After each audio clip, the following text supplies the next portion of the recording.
Jadi ceritanya minggu lalu baru saja menyelesaikan pelatihan untuk dosen, namanya pelatihan pekerti ya.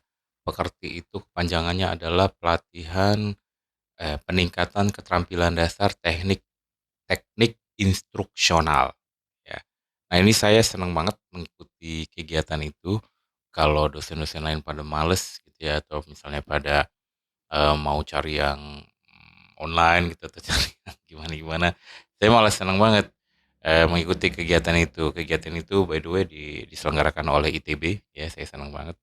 Eee, Kampus sendiri yang menyelenggarakan jadi nggak terlalu sulit di Bandung dan beserta dengan dosen-dosen lainnya. Nah, buat saya pelatihan pekerti itu sebagai saya dosen baru ya, sebelumnya kan saya profesional tuh sampai 20 tahunan lebih gitu ya, eee, pebisnis juga.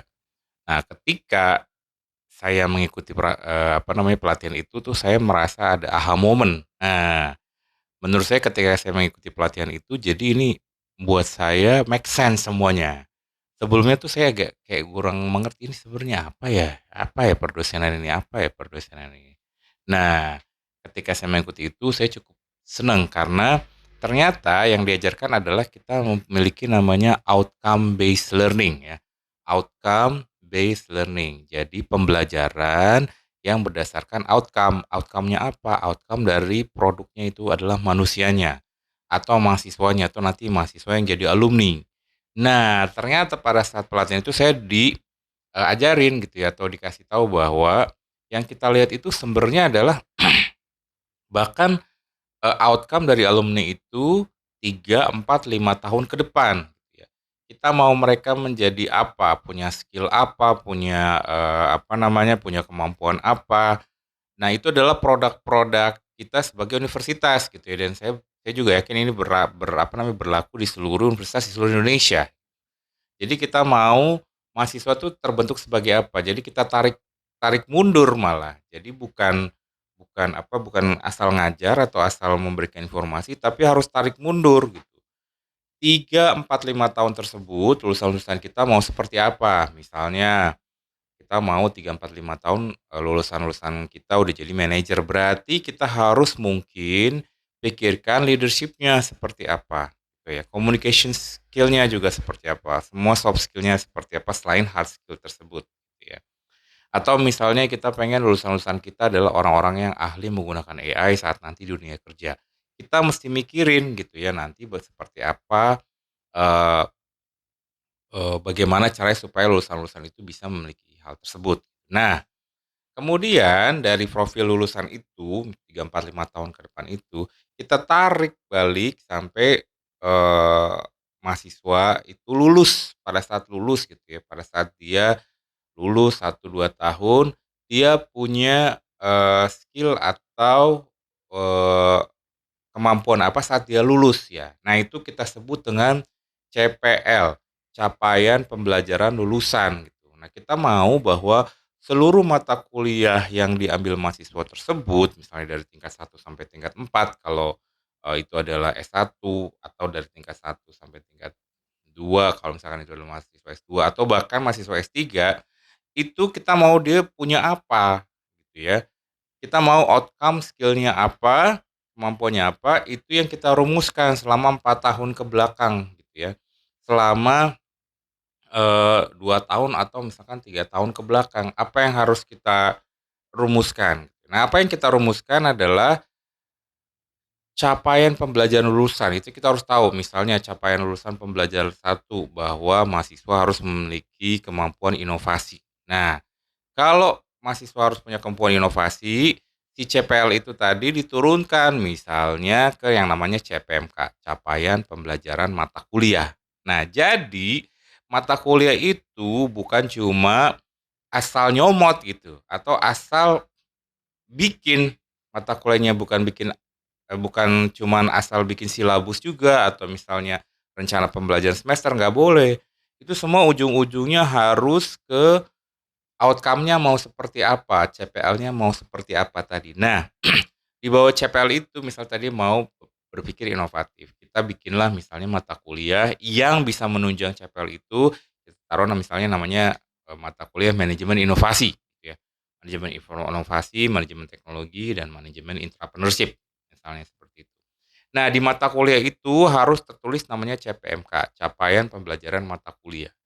Capaian pembelajaran mata kuliah itu harus dipetakan ke CPL tadi, misalnya CPL 1, CPL yang pertama adalah berpikir inovatif. Yang kedua misalnya, eee, kita pengen lulusan-lulusan kita tuh ahli AI lah dalam pekerjaannya gitu. Jadi dia, karena memang nanti dalam pekerjaan kan, AI banyak sekali dipakai gitu loh.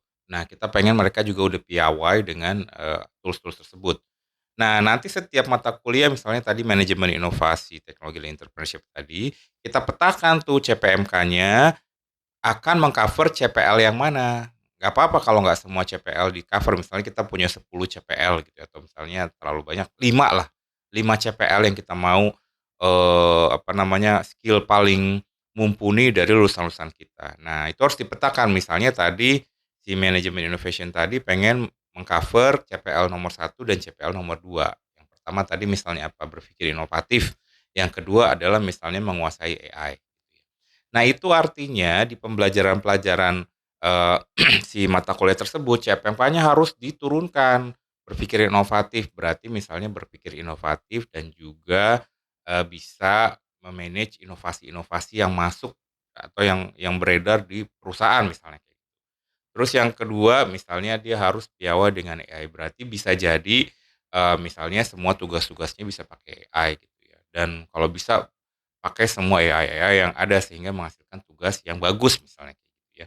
Nah, itu harus diturunkan juga CPMK-CPMK-nya, kalau perlu mungkin turunkan juga namanya sub CPMK ya, sub capaian pembelajaran mata kuliah, supaya kita bisa lebih detail lagi. Nah, setiap tujuan-tujuan tersebut barulah dipadankan dengan teori atau materi yang mau kita bawakan, termasuk juga buku yang mau kita bawakan. Nah, makanya kalau saat belajar tuh biasanya kan ada tuh learning outcomes atau, eee, misalnya goal outcomes, competence goals gitu ya.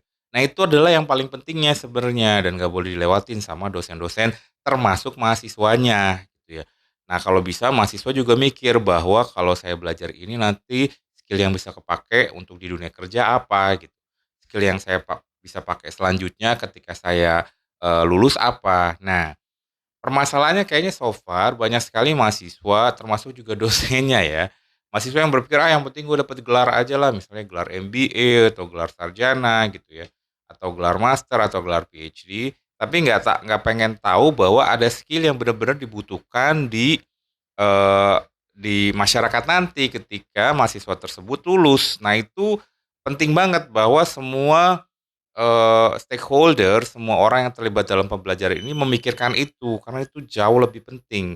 Bukan cuma masalah nilai, apakah itu A, B, C, D, E gitu ya, atau misalnya, cuman masalah absensi, not that, apa namanya, tidak sedangkal itu ya. Ini jauh lebih deep, jauh lebih visioner ketimbang itu. Sehingga kalau bisa ketika kita memulai mata kuliah, ya setiap saat kita kuliah itu mikirnya ke arah sana. Kayaknya ini waktu yang tepat supaya kita bisa mempelajari skill yang benar-benar kepake nanti di dunia kerja.